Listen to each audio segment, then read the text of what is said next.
जी दोस्त नमस्कार। स्वागत है आप सबके अपने यूट्यूब चैनल अतुल्य अकादमी पर।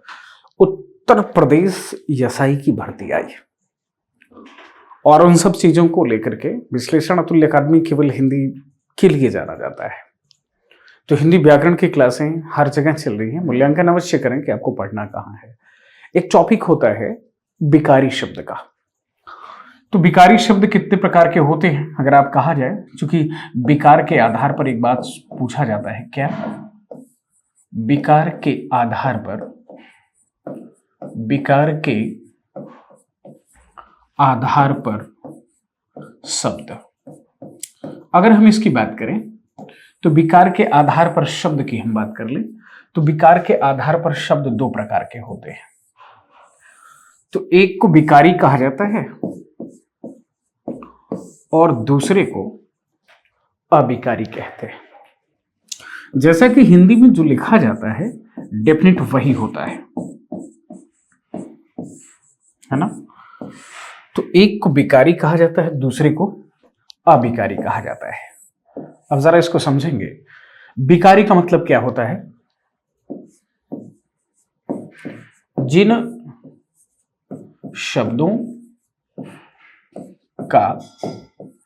जिन शब्दों का लिंग, वचन, कारक आदि, कारक के बाद काल भी कह सकते हैं, आदि बदल जाए या इसी में सर्वनाम का पुरुष भी बदल जाए, उत्तम पुरुष, मध्यम पुरुष या अन्य पुरुष में, तो आदि बदल जाए तो विकारी कहते हैं। तो थोड़ा सा ध्यान सुनना, इंपॉर्टेंट चीज क्या है जरा वो समझना कि अगर विकारी हमने कहा तो बदल जाए तो वो विकारी शब्द होते हैं। अब बहुत ज्यादा दिमाग लगाने की जरूरत तो है नहीं, क्योंकि आप परीक्षा क्रैक करेंगे। तो कारक काल आदि बदले ना बदले, बात इतने से समझ लेना है कि लिंग और वचन बदल रहा है कि नहीं। तो जैसे हमने लिखा लड़का, यह शब्द विकारी है या नहीं, हमें इसी का पता लगाना है। तो लड़का का अगर हम लिंग बदलने की कोशिश करते हैं तो डेफिनेट है क्या हो जाता है, लड़की हो जाता है। और अगर इसका वचन बदलना चाहते हैं तब भी डेफिनेट है क्या, लड़की हो जाता है। यानी ये जो शब्द है वो विकारी शब्द है, यानी बराबर बदल रहा है। यद्यपि बदल रहा है तो डेफिनेट है कि क्या होगा, विकारी होगा। और अविकारी का मतलब क्या हुआ, ऐसा शब्द या आप यूं कहें जो शब्द की जगह आप यूं कर लें क्या, जिस शब्द का लिंग एवं वचन नहीं बदलता, बस इतनी सी बात कर लें, काल पुरुष ये सब नहीं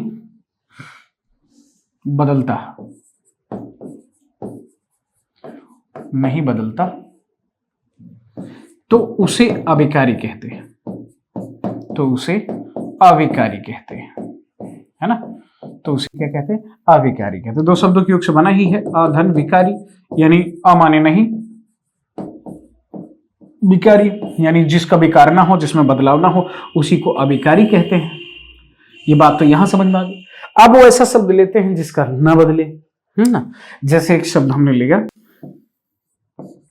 इधर। अब इसको अगर हम कहें कि लिंग बदल दो तो इधर ही तो होता नहीं। कभी इधर ही सुना आपने, नहीं सुना होगा। यानी ये शब्द नहीं बदला, लिंग नहीं बदला, बहुवचन इधरे होगा, इधरे नहीं होगा। यानी ये जो शब्द है ये अविकारी है। तो हमें जो समझ में आया कि विकार के आधार पर दो शब्द होते हैं, तो विकारी चार होते हैं और अविकारी भी चार प्रकार के होते हैं। ठीक है, तो आज हमारा जो सेशन चलेगा विकारी के चारों में से एक है इंपॉर्टेंट चीज। अब देखते हैं पहले अब मतलब विकारी कौन है। पहला हमने कहा कि हम आप देखेंगे विकारी शब्द है। तो हमने बताया कि विकारी वे होते हैं जिनका लिंग, वचन, कारक व पुरुष बदल जाता है। तो विकारी शब्द कितने प्रकार के होते हैं, हमने इसकी बात की। तो विकारी शब्द डेफिनेट है कितने प्रकार के होते हैं, 4 प्रकार के होते हैं। तो उन विकारी शब्दों में जो 4 प्रकार के होते हैं, एक को क्या कहा जाता है, संज्ञा कहते हैं। क्या, संज्ञा। दूसरे को क्या कहा जाता है, ये भी देखने वाला विषय है, इसे कहते हैं सर्वनाम। और तीसरा यद्यप हम देखें तो इसे क्या कहा जाता है, क्रिया। और चौथा यद्यप हम देखें तो इसे ईश्वर की कृपा से विशेषण कहा जाता है। वैसे तो इन समस्त टॉपिकों को आपने कहीं न कहीं और किसी न किसी प्रकार से अवश्य पढ़ा होगा, लेकिन आप स्पेशल उत्तर प्रदेश दरोगा की तैयारी करते हैं तो याद रखें क्या, कि बिल्कुल नए अंदाज में आज क्रिया की क्लास आपके सामने ला रहा हूं और अनुभूति करिए कि क्या दरोगा आप बन सकते हैं। यद्यपि हिंदी से कोई परेशानी आपको परीक्षा देने में हो रही है तो अतुल्य अकादमी आपके साथ है। अतुल्य अकादमी आपके साथ है और डेफिनेट है कि लगातार बनी रहेगी। क्रिया की क्लास आप देख लें। आपको जाना कहां होगा, प्ले स्टोर पे। आप प्ले स्टोर पे जाएं। जैसे ही आप जाएंगे प्ले स्टोर पे, आपको एक नाम लिखना होगा। अगर आप लिखें तो पूरा लिखें, क्या, अतुल्य एकेडमी। अतुल्य एकेडमी।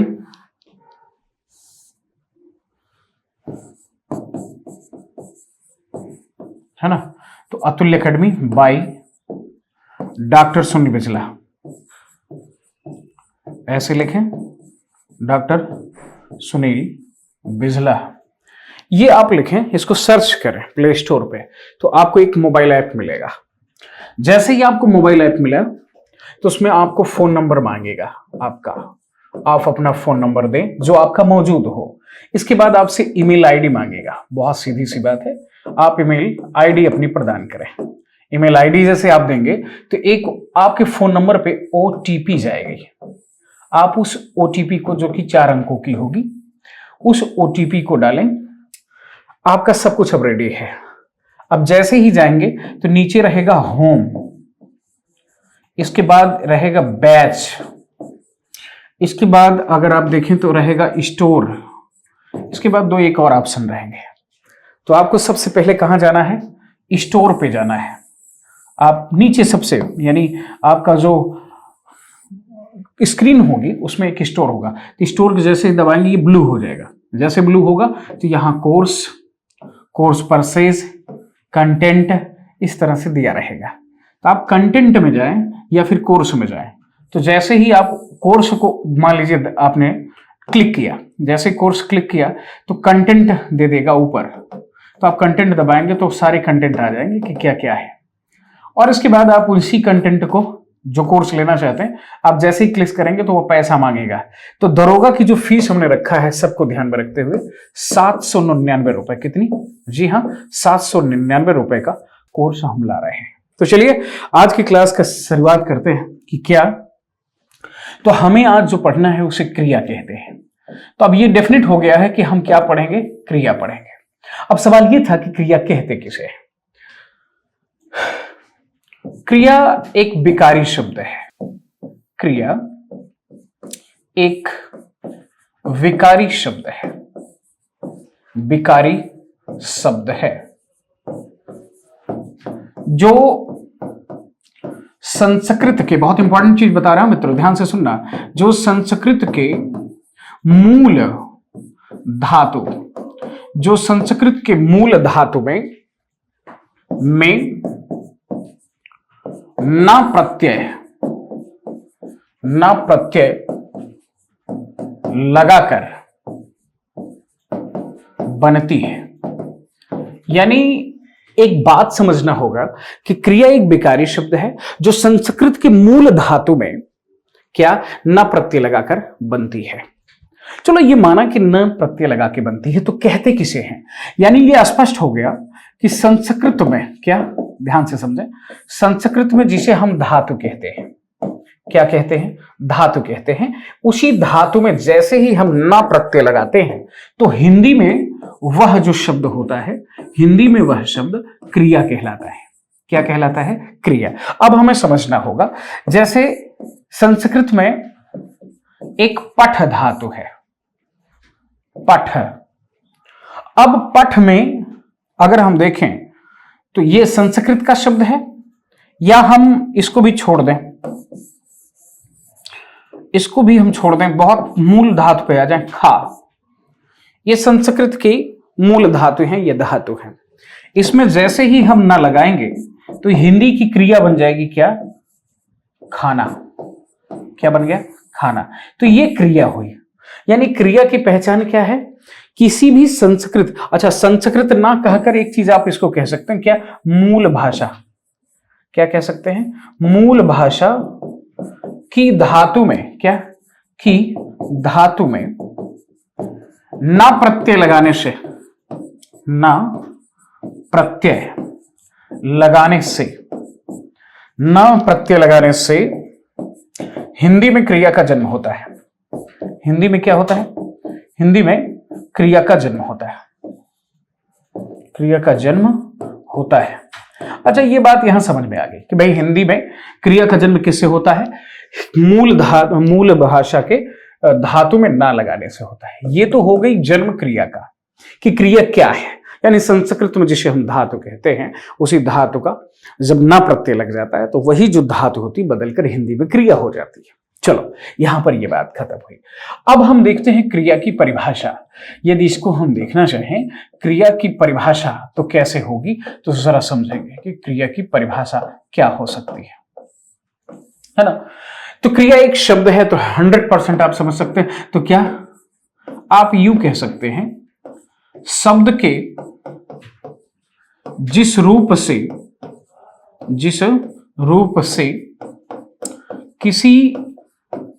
किसी कार्य का होना अथवा कार्य का करने का, कार्य के या कार्य का करने का, कार्य के करने का, कार्य के करने का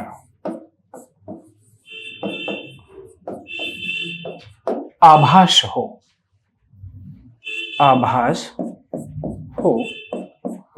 तो उसे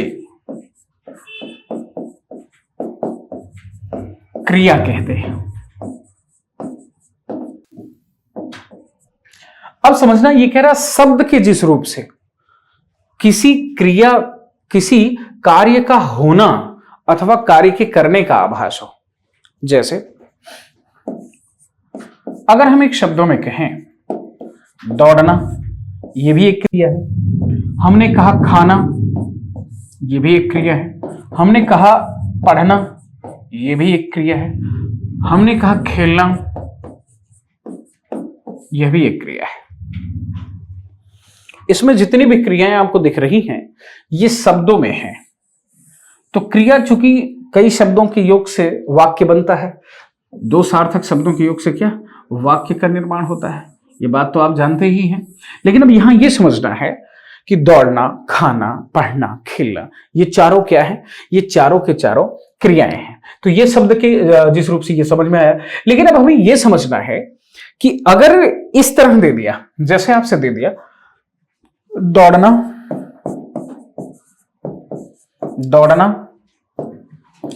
दे दिया पढ़ना, फिर दे दिया लिखना, और फिर दे दिया रोना, में कौन सी क्रिया है? कौन सी क्रिया है? अब सवाल तो ये था, क्रियाएं जो होती हैं, अब आपसे पूछा कि कौन सी क्रिया है। अब क्रिया में दे दिया कि कौन सी, इस निम्नलिखित में आपसे एक प्रश्न पूछा, निम्नलिखित में कौन सी क्रिया अकर्मक है? क्या पूछ लिया? अकर्मक कौन सी क्रिया है? आपसे ये प्रश्न पूछ लिया। सकर्मक और अकर्मक दो कर्म के आधार पर दो होती है, तो उसमें से आपसे पूछ लिया। तो आप क्या करोगे? क्या शब्द लगाओगे? क्या दौड़ना, तो आपसे पूछा मैराथन या कुछ भी। क्या पढ़ना, तो किताब पढ़ना या कुछ भी। क्या लिखना, तो कॉपी कलम जो भी आप, जैसे आप कह सकते हैं कि किताब लिखना या पुस्तक पर लिखना, कॉपी पर लिखना, या पत्र लिखना, या आप यूं कह लीजिए कि लेख लिखना, या आप कह लीजिए निबंध लिखना, तो लिखना कभी हो। क्या रोना, अब रोना क्या, ये नहीं समझ में आया। दौड़ना समझ में आ रहा है, पढ़ना समझ में आ रहा है, लिखना समझ में आ रहा है। क्योंकि क्या कह देने से, क्या दौड़ना तो आप कह सकते हो कि मैराथन में दौड़ना है ना, और या अलग अलग चीजें कह सकते हो। तो यहां पर एक कंफ्यूजन ये बना है कि दौड़ना आकर्मक है या रोना आकर्मक है, लिखना आकर्मक है या नहीं है, पढ़ना आकर्मक है या नहीं है। अब इसको कैसे पहचानोगे कि कौन सी संज्ञा आकर्मक है, कौन सी सकर्मक है, वो तो छोड़ दें। अभी हम लोगों ने देखा कि क्रिया का जो है, हमने बताया कि परिभाषा क्या है। अब हम देखते हैं क्रिया के भेद। क्रिया के भेद बहुत इंपॉर्टेंट टॉपिक है मित्रों, क्योंकि जरूरी है कि दरोगा अगर आप दे रहे हैं तो इन सारी चीजों को समझें। क्रिया के भेद को हम देखें तो कई आधार होते हैं। तो नंबर 1 आधार अगर हम देखें तो हम कह सकते हैं कर्म के आधार पर क्रिया। एक बात, अगर इसको हम दूसरे ढंग से बात करें तो इसी को कह सकते हैं जाति के आधार पर, क्या, जाति के आधार पर क्रिया। तो घबराने की जरूरत नहीं है कि हम क्रिया को कैसे समझें और कैसे जानें। तो ये 2 चीजें होंगी। तो भाई क्रिया के भेद का पहला आधार यह हो गया कि कभी कभी हम कर्म के आधार पर इसे बांट देते हैं और कभी कभी उसी को हम जाति के आधार पर कह देते हैं। अच्छा, ये तो हो ही गया। दूसरा आधार होता है प्रयोग के आधार पर। बात को समझेंगे, क्या, प्रयोग के आधार पर क्रिया। क्या, प्रयोग के आधार पर क्रिया। तो ये दूसरा आधार हो गया। तीसरा भी आधार है इसका, अब उसी को समझना है। क्या, संरचना। संरचना, इसी को कभी दूसरे ढंग से आपसे कह सकता है कि रचना, या इसी को और भी कह सकता है गठन, है ना। तो संरचना, रचना व गठन के आधार पर क्रिया। जरा आप समझना कि इन 3 आधार पर हम क्रिया का भेद कर सकते हैं। हाँ, एक चीज कहीं और भी मिल जाए, जैसे चाहें तो चौथा आधार भी हम बना सकते हैं। और देखिए कैसे, हम तीसरा आधार तो ये ले चुके हैं। पहले आधार पे हम इसको चलो क्या कर लेते हैं, मान लीजिए पहला यही हो गया, फिर 1 2 3 ये हो गया। तो पहला आधार अगर हम लें तो धातु के आधार पर क्रिया। क्या, धातु की या धातु के, इसको देखें, धातु के आधार पर क्रिया। धातु के आधार पर क्रिया, ये बात क्लियर हुई। धातु के आधार पर क्रिया, तो 4 प्रकार के ये हमें आधार मिल गए क्रिया को बांटने के। सारे से प्रश्न आता है, ऐसा एक भी नहीं जिसमें प्रश्न ना आए। तो इसको पूरी तरह से समझने के लिए हम पहले यहां कर्म के आधार पर देखते हैं। तो कर्म के आधार पर क्रिया 2 प्रकार की होती है। कितने? 2 प्रकार की। अब वो 2 प्रकार हैं कौन कौन? तो एक को कहते हैं अकर्मक, और ईश्वर की कृपा से दूसरे को कहते हैं सकर्मक। क्या? सकर्मक। तो अकर्मक और सकर्मक 2 प्रकार की होती है कर्म के आधार पर। प्रयोग के आधार पर देखें तो ये 3 प्रकार की होती है प्रयोग के आधार पर, है ना। जैसे एक को कहा जाता है सामान्य क्रिया। क्या कहते हैं? सामान्य क्रिया। दूसरे को अगर हम देखें तो इसे कहते हैं सहायक क्रिया। क्या? सहायक क्रिया। आराम से समझना, बहुत ही बेहतर बातें बता रहा हूं। तो पहले को क्या? सामान्य क्रिया। दूसरे को क्या? सहायक क्रिया। तीसरे को क्या कहते हैं? सजातीय क्रिया। क्या? सजातीय क्रिया। तो ये 3 प्रकार के हो गए। तो यानी प्रयोग के आधार पर 3, कौन कौन? सामान्य क्रिया, सहायक क्रिया और सजातीय क्रिया। ये तो प्रयोग के आधार पर हो गए। कर्म के आधार पर 2 कौन कौन है? अकर्मक क्रिया और सकर्मक क्रिया। संरचना, रचना, गठन के आधार पर क्रिया। संरचना, रचना व गठन के आधार पर क्रिया। तो कितनी होती है? संरचना, रचना के आधार पर अगर हम देखें तो ये 5 प्रकार की होती है। कितने प्रकार की होती है? 5 प्रकार की होती है। तो ये 5 प्रकार की कौन कौन है? तो नंबर 1 देखें, आप इसको कह सकते हैं, नंबर 1 को कह सकते हैं आप क्या? संयुक्त क्रिया एक हुई। दूसरे को आकर आप देखें तो इसी को कहते हैं पूर्वकालिक क्रिया, पूर्वकालिक क्रिया। तीसरे को कहते हैं प्रेरणार्थक क्रिया, क्या? प्रेरणार्थक क्रिया। चौथे को कहते हैं नाम धातु क्रिया, क्या कहते हैं मित्रों? नाम धातु क्रिया। और पांचवें को कहते हैं कृदंत क्रिया, क्या? कृदंत क्रिया। तो ये पांच होते हैं। हम इन पांचों का विश्लेषण भी करेंगे कि भाई संयुक्त क्रिया क्या है, पूर्वकालिक क्रिया क्या है, प्रेरणार्थक क्रिया क्या है, नाम धातु क्रिया क्या है और कृदंत क्रिया क्या है। अब धातु के आधार पर भी दो होते हैं।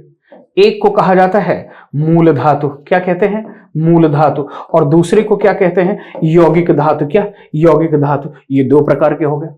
तो आपने देखा कि कर्म के आधार पर दो, अकर्मक सकर्मक, प्रयोग के आधार पर तीन, सामान्य सहायक और सजातीय, संरचना के आधार पर पांच, संयुक्त क्रिया, पूर्वकालिक क्रिया, प्रेरणार्थक क्रिया, नाम धातु क्रिया और कृदंत क्रिया।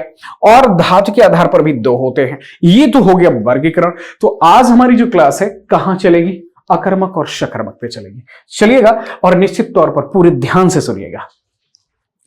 तो पहले हेडिंग डालेंगे और पहला हेडिंग क्या है तो हम समझेंगे कर्म के आधार पर, कर्म के आधार पर क्रिया, यानी किस प्रकार से कर्मों पर आधारित होती है क्रिया। अगर हम इसे देखें तो ये दो प्रकार की होती है, हमने बताया था। तो एक को कहा जाता है अकर्मक क्रिया, क्या कहते हैं? अकर्मक क्रिया। दूसरे को कहा जाता है सकर्मक क्रिया। ध्यान देना। लेकिन सकर्मक क्रिया दो प्रकार की होती है। एक को कहते हैं एक कर्मक क्रिया और दूसरे को कहते हैं द्विकर्मक क्रिया। तो हम अभी ये देखेंगे कि एक कर्मक क्या है और कहां होगा और द्विकर्मक कहां होगा। और अभी हम एक एक चीजों को लेकर के चलते हैं। तो पहले हमारा जो सेशन होगा क्या चलेगा? अकर्मक किसे कहते हैं। अब देखा जाए तो पूरा वाक्य सामने है, ये दो शब्दों की योग से बना है और आराम से आप देख सकते हैं अधन कर्मक या अधन कर्म। जहां पर कर्म हो ही ना, जहां पर कर्म हो ही ना वहां क्या होगा? अकर्मक होगा। तो अब ये इसका कहने का इशारा क्या है? किसी भी वाक्य का निर्माण कैसे होता है, या किसी भी वाक्य में तीन चीजें बहुत आवश्यक हैं। क्या? एक तो कर्ता होना चाहिए, दूसरा क्या है? कर्म होना चाहिए, और तीसरा क्या है कि क्रिया होनी चाहिए। इन्हीं तीन शब्दों के विधान से क्या बनता है? एक वाक्य गठित होता है। तो कह रहा है कि जिस वाक्य में कर्म हो ही ना, यानी ये होगा ही नहीं, अगर हम देखें, अगर इसको हटा दें, केवल कर्ता और क्रिया विद्यमान रहे, क्या? कर्ता और क्या? क्रिया विद्यमान रहे। तो कर्ता और क्रिया विद्यमान रहेगी तो डेफिनेट है कि अकर्मक, यानी कर्म है ही नहीं, तो अकर्मक होगा। जैसे मैंने कहा सुनील खेलता है, अगर सुनील खेलता है तो डेफिनेट है कि सुनील खेलने वाला है, तो ये होगा क्या? कर्ता कहलाएगा। और अगर क्रिया ये है, खेलता उसका काम है, तो ये क्रिया कहलाएगा। तो जहां कर्ता और क्रिया ही दो ही विद्यमान रहे, कर्म ना हो, तो क्या होगा? अकर्मक होगा। आज तक इस परिपाटी पर आपने काम किया, इस ढंग से आपने जानने की कोशिश की कि ये अकर्मक है। दूसरा, अकर्मक अगर हमें ढूंढना हो तो कैसे समझते हैं? कहते हैं कि क्रिया का प्रभाव जब कर्ता पर ही पड़े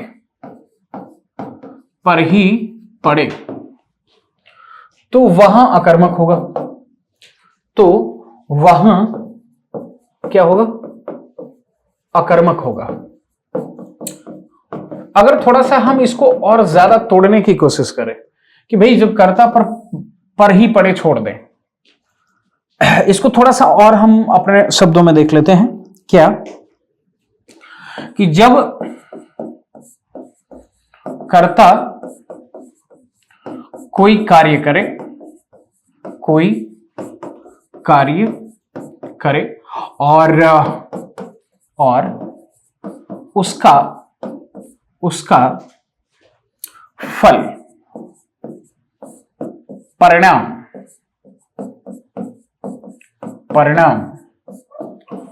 हानि, लाभ आदि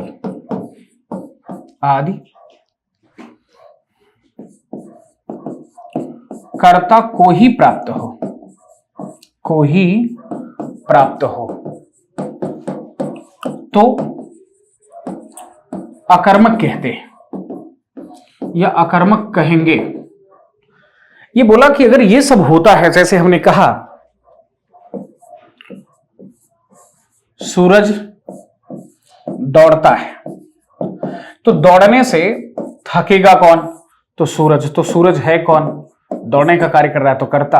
तो सीधे सीधे प्रभाव किस पे पड़ रहा है, या बल किस पे पड़ रहा है, हानि या लाभ किसको हो रहा है? सूरज को। हमने कहा अतुल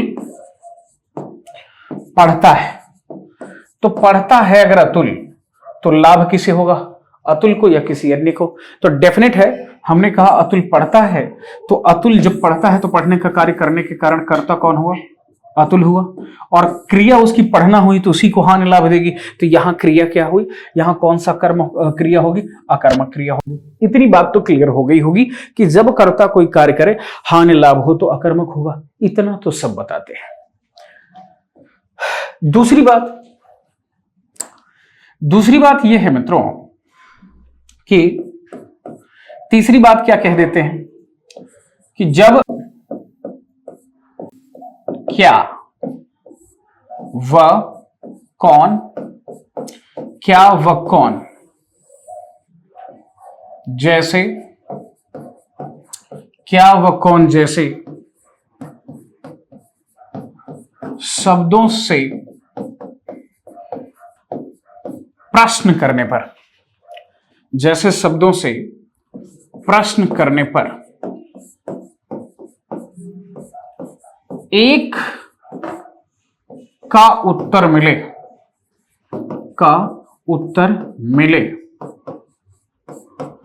दूसरे का न मिले, दूसरे का न मिले तो अकर्मक होगा। अब दुर्भाग्य का विषय यह है कि इसी भ्रम में सारे बच्चे पड़ जाते हैं। यही बता दिया जाता है कि जब क्या और कौन जैसे शब्दों को हम लाए, शब्दों से प्रश्न करें, पर एक का उत्तर मिले दूसरे का नहीं, मतलब क्या का मिल जाए तो कौन का नहीं, कौन का मिल जाए तो क्या का नहीं। अब लड़का यह सोचता है, और गुरुजी भी इस बात को ध्यान देते हैं। जैसे कह दिए कि देखो बच्चों, और उदाहरण भी देते हैं, जैसे कह दिए सुधा खाती है, कहें बताओ कौन खाता है, तो कहें सर सुधा। क्या खाती है, कहें गुरुजी इसमें लिखा ही नहीं है, तो डेफिनेट है कि ये क्या होगा? अकर्मक। सही बात भी है, अकर्मक है। जैसे वह कहा, दूसरा शब्द ले देते हैं कि अमित लिखता है, यह एक शब्द दे दिए। तो अमित तो कहें क्या है, कहें करता है गुरुदेव, कहें क्या करता है, कहें लिखता है। तो कहें प्रश्न बनाओ, कहें बनाओ गुरुदेव। कहें कौन लिखता है, कहें अमित। कहें क्या लिखता है, कहें पता नहीं। कहें जब एक का मिले तो क्या? अकर्मक। तो कुछ विद्वान या कुछ बच्चे जब क्लास में बैठे होते हैं तो एक सवाल दाग देते हैं। क्या सवाल देते हैं? सवाल दे देते हैं कि सर नल से पानी टपकता में क्या होगा? नल से पानी टपकता है में क्या होगा? तो गुरुजी का यहीं पर सब दिमाग चक्रिया जाता है। क्यों चक्रियाता है? क्योंकि कंसेप्ट ही गलत था गुरुदेव का। क्या कि नल से पानी टपकता है। कहां से पानी टपकता है? नल से। क्या टपकता है? समझिए, दोनों का प्रश्न मिलता है। क्या टपकता है? पानी। कहां से टपकता है? नल से। दो अर्थ मिल गया। कहने गुरुजी कौन करते तो ज्यादा था। कौन टपकता है? पानी। कहां से टपकता है? तो कहें नल से। तो जब ये उसी का बहुवचन ही है, कहां, कब, कौन, कैसे, तो जब इन शब्दों का प्रयोग, अब दोनों का प्रश्न खड़ा हो गया कि सही भाई दोनों को उत्तर मिल रहा है, तो क्या यहां सकर्मक होगा? नहीं होगा। क्यों? देखो, जहां कोई भी वाक्य में कोई कार्य अगर हो रहा है, ध्यान से सुनना, अगर कोई कार्य किसी वाक्य में हो रहा है, जैसे वो दौड़ रहा, वो पढ़ रहा, वो लिख रहा, वो सो रहा, वो दौड़, कुछ भी काम हो रहा है, तो जाहिर सी बात है कर्ता मौजूद होगा तभी काम हो रहा। बिना उसकी मौजूदगी में काम हो ही नहीं सकता। भाई कर्ता न हो तो काम कौन करेगा? तो डेफिनेट है कि कोई काम कर रहा है तो कर्ता अवश्य होगा। भाई टपक अगर रहा है, ये क्रिया है, माना, लेकिन टपकने का काम कौन कर रहा है? पानी। तो पानी क्या हो गया? कर्ता। हमें दो चीज मिल गया। तो कुछ लोग कहते हैं देखे गुरुदेव, नल कर्म है ना तो सकर्मक हो गया। नहीं, नल से लगा हुआ है, नल से, तो यहां से की विभक्ति लगी हुई है, और जब विभक्ति के पहले जो होता है से के अलगाव की बात हो रही है, यहां पर क्या होगा? कर्म नहीं होगा। अलगाव की बात कर रहा है तो क्या को की पहचान होती है ना कर्म, यहां तो से लगा है, तो जाहिर सी बात है यहां अपादान कारक होगा। क्या? अपादान, क्योंकि अलगाव का बोध हो रहा है।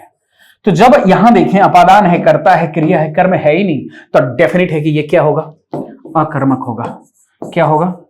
अकर्मक होगा। यानी इन सारे सिद्धांतों पर, जैसे अभी तक आपने अकर्मक पढ़ा, इन सारे सिद्धांतों पर अकर्मक सही कहां से होगा? तो मास्टर यहां का क्या कह देते हैं कि बेटा ये जो है ना अपवाद है, अपवाद है, लेकिन अपवाद नहीं है, वो सही है। जरा और देखें, कुछ बच्चे प्रश्न कैसे फंसा देते हैं, कह देते हैं कि सर पेड़ से क्या पत्ते गिरते हैं। अब यहां पूछ लें सर इसमें क्या होगा? कहां से पेड़ पत्ते गिरते हैं? कहें गुरुजी पेड़ से। क्या गिरता है? कहें पत्ते। तो कहें गुरुजी बताइए, इसमें दोनों का उत्तर मिल रहा है, कैसे होगा अकर्मक, कैसे होगा सकर्मक? ये तो सकर्मक है, कर्मक हो ही नहीं सकता। कहें हाँ ये अपवाद है। कहें नहीं ये अपवाद है कि अकर्मक हो गया। नहीं भाई, अकर्मक नहीं, अकर्मक तो है लेकिन अपवाद नहीं, नियमता है। क्यों? गिरना क्या है? क्रिया। गिर कौन रहा? पत्ता, अर्थात ये हुआ क्या? कर्ता। और से फिर आ गया, पेड़ से पत्ता अलग हो रहा है, तो जब एक शब्द से दूसरे शब्द का अलगाव का बोध और से लगा रहा हो तो क्या हो जाता है?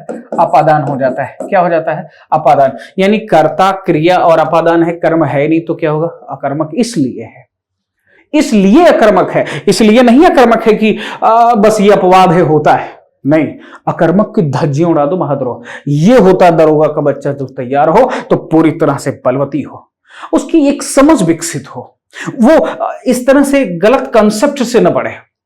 जैसे और भी कुछ सवाल आ जाते हैं, सवाल पूछ लेता है जैसे कि आकाश में क्या? आकाश में चिड़िया उड़ती है। अब इसमें पूछ लें गुरुजी बताइए कौन उड़ता है? कहें चिड़िया। कहां उड़ती? कहें आकाश में। अच्छा, अब देखें उड़ती यहां हो गया क्रिया, डेफिनेट है कि क्रिया हो रही है। अगर क्रिया हो रही तो करने वाला भी होगा, यहां चिड़िया ही तो उड़ रही है। अगर ये कह दिया तो यहां हो गया क्या? कर्ता। तो दो चीज मिल गई। अब हमें ढूंढना है कि कर्म कहां है। तो कहें गुरुदेव देखें ये संज्ञा है आकाश, ये कर्म ही होगा, लेकिन यहां विभक्ति लगी हुई है में। क्या लगी हुई है? में। तो में और पर क्या है? अधिकरण है। क्या है? अधिकरण है। तो यहां पर क्या हो गया? अधिकरण कारक हो गया। तो जब अधिकरण कारक है तो कर्म है ही नहीं, तो डेफिनेट है कि क्या हो गया? ये अकर्मक हो गया। कर्म अकर्मक सकर्मक तभी होगा, सकर्मक तभी होगा जब कर्म मौजूद, कर्म है ही नहीं। कुछ बच्चे प्रश्न पूछ लेते हैं तो गुरुजी केवल बहका देते हैं। क्या? कुछ बच्चे पूछ लेते हैं सर पतंग हवा में, क्या पतंग हवा में उड़ती है? अब ये प्रश्न पूछ लिया बच्चा, तो कहें कि क्या उड़ती? कहें पतंग। कहें कहां उड़ती? कहें हवा में। तो कहें ठीक है सर, तो उड़ना, उड़ रही है तो ये क्रिया हो गई। अगर क्रिया हो रही है तो डेफिनेट है करने वाला होगा। उड़ कौन रहा है? तो पतंग। ये उड़ने का काम कौन कर रहा है? पतंग। तो हो गई क्या? कर्ता। अब सवाल ये था कि हवा में, हवा में, तो में पर क्या है? में पर क्या है? अधिकरण, आधार है उसके उड़ने का, हवा। तो यहां पर क्या है? कर्म नहीं बल्कि क्या हो गया? अधिकरण हो गया। जब ये अधिकरण है और कर्म है ही नहीं तो डेफिनिट है कि ये क्या हो गया? अकर्मक होगा। मुझे आशा है कि अब अकर्मक गलत नहीं करोगे, तभी होगा यहां सकर्मक जब कर्म मौजूद हो। अब आइए देखते हैं क्या सकर्मक। दूसरा समझते हैं कि सकर्मक किसे कहा जाता है, सकर्मक किसे कहते हैं। तो सकर्मक भी दो शब्दों के योग से बना है, स धन कर्म या कर्मक। तो स का मतलब क्या हुआ, साथ, धन में क्या हो, कर्म मौजूद हो, क्या साथ में कर्म मौजूद हो। तो एक परिभाषा बनती है कि जब किसी वाक्य में कर्ता कर्म व क्रिया, कर्ता व कर्म व क्रिया, कर्ता कर्म क्रिया तीनों मौजूद हों तो वहां पर क्या होगा, तो वहां सकर्मक होगा, तो वहां सकर्मक होगा। इस परिभाषा में एक त्रुटि है, माफ करें, इस परिभाषा में क्या है, एक त्रुटि है। अब त्रुटि क्या है, त्रुटि यह है कि क्या इसमें तो ये डेफिनेट है कि कर्म होना चाहिए, तो कर्म अगर होगा तो क्या कर्ता रहना जरूरी है, या बिना कर्ता के भी कार्य हो रहा है और कर्म है, तो ये सारे सवालों का जवाब यही मिलेगा। अगर हम देखें एक दूसरे शब्दों में कह सकते हैं कि क्रिया का प्रभाव जब कर्ता पर नहीं बल्कि क्या, बल्कि कर्म पर पड़े तो सकर्मक क्रिया होगी, सकर्मक क्रिया होगी। तो जब कोई कार्य हो और वो कर्ता पे ना पड़े बल्कि किस पर पड़े, कर्म पर। जैसे या दूसरे शब्दों में कहें, जब कर्ता कोई कार्य करे तथा उसका बल फल परिणाम हानि लाभ आदि कर्ता पर न पड़े बल्कि कर्म पर पड़े तो सकर्मक होगा। तो क्या होगा, तो वहां सकर्मक होगा। इतनी परिभाषाएं हैं, तो ऐसे तो आपको मिलेगा। तो यानी जब ये कहा कि जैसे हम कोई कार्य करें, हमने कहा सुधीर पुस्तक पढ़ता है, ये बात कर दिया क्या, कि सुधीर पुस्तक पढ़ता है ना। अगर सुधीर पुस्तक पढ़ता है, यह वाक्य है, तो देखिए सुधीर का कार्य क्या, सुधीर कर क्या रहा है, पढ़ रहा है, लेकिन प्रभाव किस पर पड़ेगा, पढ़ने का, पलटेगा किसे, पुस्तक को, खत्म पढ़कर किसको करेगा, पुस्तक को। तो ये जो कार्य कर रहा है इसका प्रभाव सीधे किसे पड़ रही है, पुस्तक पर। अच्छा ये नहीं तो दूसरा समझो, क्या, सुमन अमरूद खा रही है, क्या, अमरूद खा रही है, ये बात हमने कह दी कि सुमन अमरूद खा रही है। तो सुमन तो करता है, अब इसका जो कार्य है वो खा रही है, यानी खाने का, ये हो गई क्या, क्रिया। अब जब खाएगी तो खत्म कौन होगा, सबसे पहले अमरूद। तो डेफिनेट है कि इसका प्रभाव किस पे पड़ रहा है, कर्म पे। जब ये कोई कार्य करे, यानी कर्ता कोई कार्य करे, उसका जो कार्य हो रहा हो, उसका जो क्रिया हो रही हो, जो कार्य हो रहा हो, तो वो कर्ता पे प्रभाव न डालकर किस पे, कर्म पे डाल दे, तो वहीं पर क्या हो जाता है, सकर्मक हो जाता है। मुझे आशा है कि ये आप बात समझ चुके हैं। अगर इसको भी नहीं समझें तो हमने बताया है कि वाक्य विधान क्या होते हैं, कि जिस वाक्य कम से कम 3 चीजें होती हैं, कर्ता कर्म और क्रिया, है ना, कर्ता कर्म और क्रिया, ये 3 चीजें होती हैं। तो जब कर्म मौजूद रहेगा तो सकर्मक, नहीं मौजूद रहेगा तो अकर्मक। तो अब यहां देखें, कर्ता है, क्रिया है, कर्म है, तीनों है तो क्या, सकर्मक। यहां पर भी देखें, कर्ता है, क्रिया पढ़ता है, पुस्तक कर्म है, तीनों मौजूद हैं तो क्या, सकर्मक। तो डेफिनेट है कि ये अकर्मक सकर्मक आपको समझ में आ गया होगा। तीनों मौजूद हैं, याद रखें।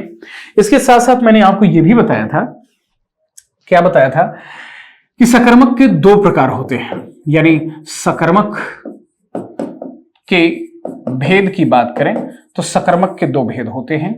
एक को कहा जाता है क्या, एक कर्मक, और दूसरे को कहते हैं द्विकर्मक। यहां थोड़ा सा देखें, क्या, एक कर्मक और दूसरे को कहते हैं द्विकर्मक। तो इन सारी चीजों को जानने के लिए आप सबको आना होगा हमारे प्लेटफॉर्म अतुल्य अकादमी बाय डॉक्टर सुनील बिजला पर। सारी चीजों को लेकर आ रहा हूं, आपको ज्वाइन करना होगा क्या, अतुल्य अकादमी के ऐप पर आइए, प्ले स्टोर पर जाइए और आप लिखेंगे क्या, अतुल्य अकेडमी, क्या, Atulya academy by doctor Sunil Bijla, by doctor Sunil Bijla. जैसे ही इसको आप प्ले स्टोर पे जाकर सर्च करेंगे तो आपको हमारा ऐप आ जाएगा। ऐप को डाउनलोड करें और इन सारी चीजों की बारीकियों को समझें। क्या कौन से अकर्मक सकर्मक समझ में नहीं आएगा, और अगर आएगा तो ऐसे बहका दिया जाता है आप सबको कि वो अपवाद है। अपवाद नहीं होता, बल्कि कारक की। अब इससे देखिए, आपने जो पढ़ा इससे कितनी चीजें मैं फाइनल करूंगा, समझिएगा। सकर्मक से आपको मैं काल की बात बता सकता हूं कि काल कौन सा है। सकर्मक में काल को भी आपको स्पष्ट करा दूंगा कि काल पहचानना जान जाओगे। और इसके साथ साथ आपको यह भी पता चल जाएगा क्या, कि कर्तृवाच्य क्या होगा, भाववाच्य क्या है, कर्तृवाच्य की क्या पहचान है, कर्तृवाच्य की क्या पहचान है, ये भी जान जाएंगे। और इसके साथ साथ वाक्य शुद्धि भी इसी से आएगा। क्या, वाक्य शुद्धि भी आपको यहां से समझ में आ जाएगी। यानी ये अगर हम देखें, ये जो रिलेशन होता है व्याकरण के व्याकरण का एक सब्जेक्ट का, एक टॉपिक का दूसरे टॉपिक से, ये बहुत ही महत्वपूर्ण है। तो इन सारी चीजों की बारीकियों को लेकर आ रहा हूं दरोगा की स्पेशल बैच में। निसंदेह किसी भी प्रकार की जानकारी के लिए आप लोगों को एक नंबर तो याद ही हो गया होगा, 700-791-7273 पर। क्या, 700-791-7273 पर आप फोन कर लीजिए, सारी समस्याएं आपकी हल हो जाएंगी। 24 घंटे ये हेल्पलाइन आपकी मदद करने के लिए तैयार है। फिर से सुनेंगे क्या, किसी भी प्रकार की जानकारी, जैसे आपको लगेगा कि फीस क्या है, बहुत कम है, गुणवत्ता क्या है, तो आप लोग जानते हैं कि गुणवत्ता यहां पर पूरी श्रेष्ठता के साथ प्राप्त होगी। दो बात। तीसरी बात अगर हम देखें तो ये जो कोर्स है वो टाइम से यानी समय से ही आपका पूर्ण कर दिया जाएगा। तो निश्चित तौर पर मुझे आशा है कि आप सबको ये वीडियो कैसी लगी जरूर लिखा करें। यद्यपि आप लिखेंगे तो निश्चित तौर पर संबल मिलेगा, ताकत मिलेगी। अभी क्रिया के और सारे भेदों और विश्लेषणों और तथ्यों के साथ हम आते रहेंगे, मिलते रहें। तब तक आप सबका दिन शुभ हो, रात्रि मंगलमय हो। मिलते हैं अगली वीडियो के साथ। जय हिंद, जय हिंदी।